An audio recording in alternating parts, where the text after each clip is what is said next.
Hello everybody and welcome to the British Pint. My name is Christoph and tonight we're going to try my two Young's Ale clones, the Young's Special and the Young's Winter Warmer, and checking whether the one that I tried, the Young's Special, is similar to what I remember, which is, it has been a long time, so we'll see. And then the Winter Warmer, we'll just see what we get. The making of these beers was quite tricky because the temperature in the whole house was really warm at the time when I was brewing these. So I had 23 to 24 degrees in all the rooms. Even in the basement, I couldn't find any place where I could properly ferment them at around 20 degrees, which is what I would have liked.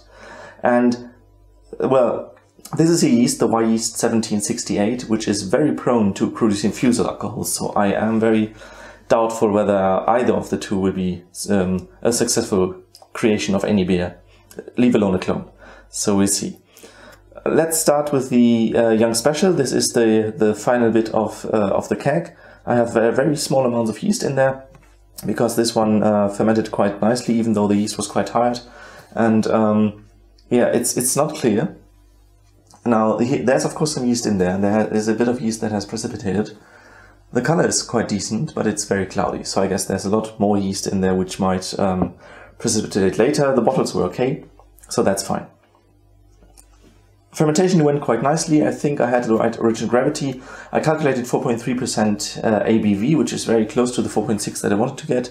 I also have a decent final gravity with 2.5%. Yeah, I think this is a really good clone in the terms of what I could get. I rather doubt the measurement than that the fermentation was different in terms of gravity. Maybe I should have created this at maybe I should have mashed it at a cooler temperature, something like that. So very close to the original in terms of data. Yeah, let's start with this one before I talk about the other one. So let's smell. There might be some fusel alcohols in there. I have some biscuity taste, well, taste not yet, aroma. There's some hoppiness going on as well, some fruity hoppiness. What was the hop in there again? Dry hop with Target. I'm not sure if I can smell that.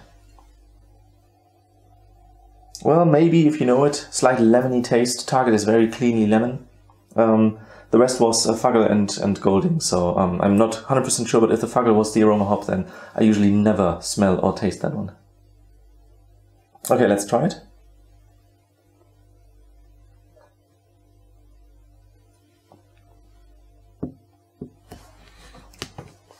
Yeah, tastes quite like alcohol compared to the 4.6% ABV. So definitely not as you would want to recreate it. Definitely to keep a cooler temperature. 20 degrees is something that is said to be safe on the internet. Don't go higher than that. This, as I said, this strain is very prone to fusel alcohols. There's no estery fruitiness in there, so it's really cleanly fusely, which is strange. Just alcoholic. Some people say that it actually tastes like ethanol if it gets too warm, and I can understand why they say that. The rest, it's a biscuity, malty beer. I don't taste much hoppiness because it might be masked by the alcohol flavor.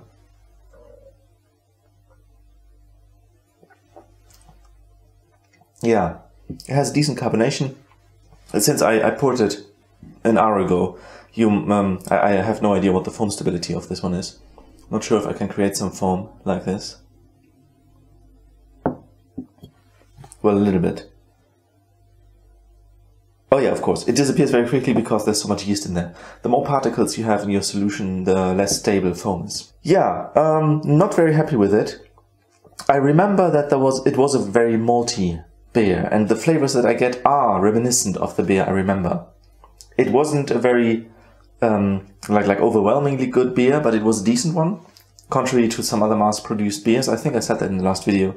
And this one is definitely a good representation of that. I'm quite happy with the ingredients, but I don't think there was anything critical about that.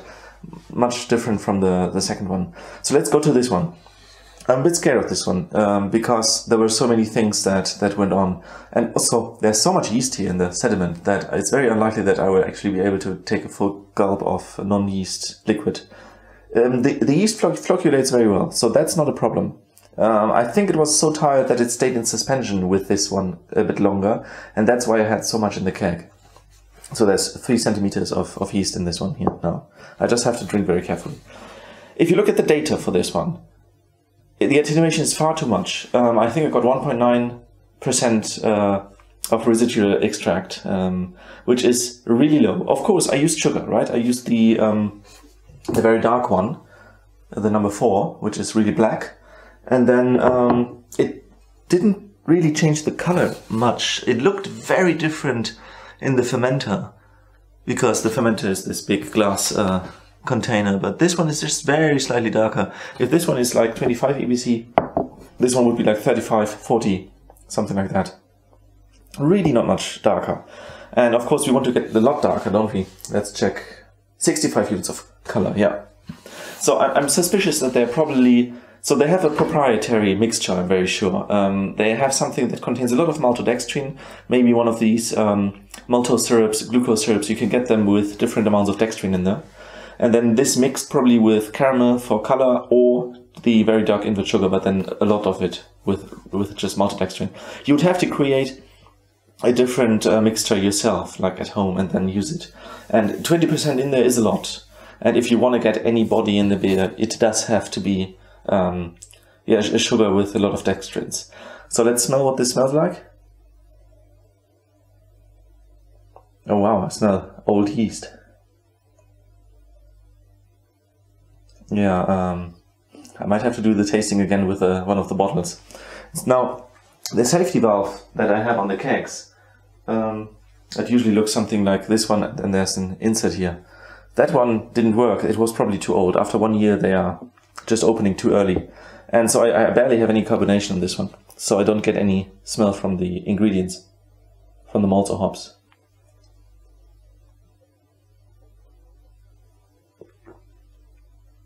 Oh, that does actually taste quite nice. There's a fruitiness. There's quite an intense flavor actually. That is probably from the invert sugar. I get some black currant. I get some cherry. That's actually quite intense. Yeah, it keeps lingering. That's an amazing flavor.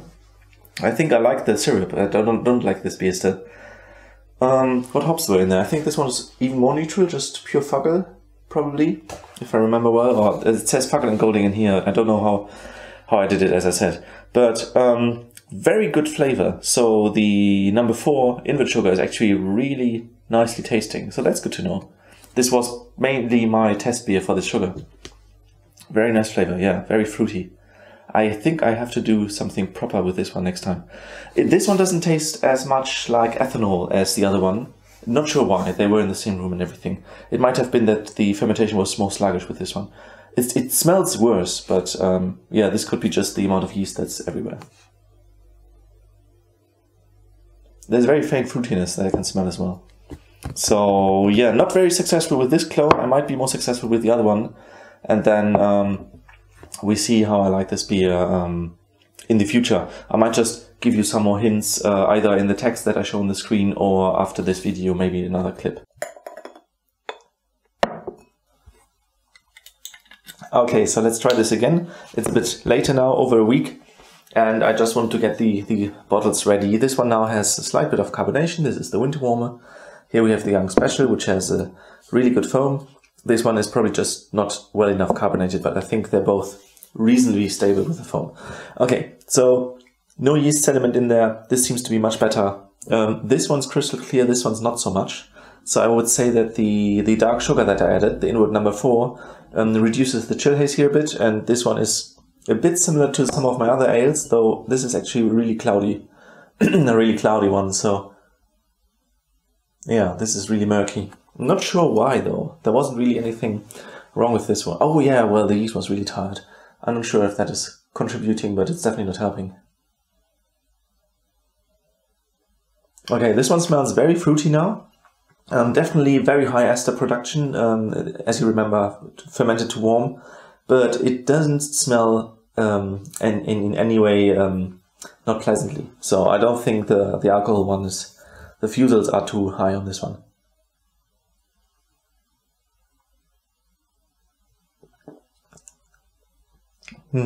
Yeah, there's a sharp alcohol bite.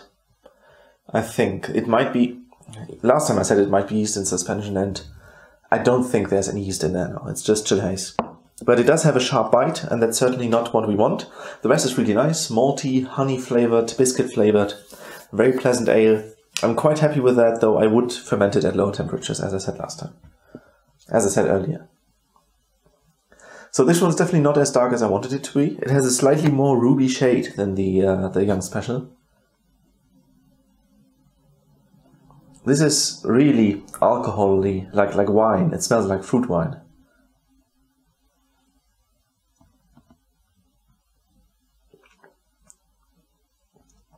Yeah, intense fruit flavor. That must be from the invert sugar. This one does also taste quite sharp from the same Fuso alcohol, so I think both of them really had this too high fermentation, and so that is a flaw in there. But apart from that, I'm quite happy, because it's the first beer where I can actually taste the invert sugar. And it does give an intense fruitiness. What would that be? Is it raspberry? Strawberry? Something like that. It's definitely not as dark as some people say. It's not blackcurrant or blackberry.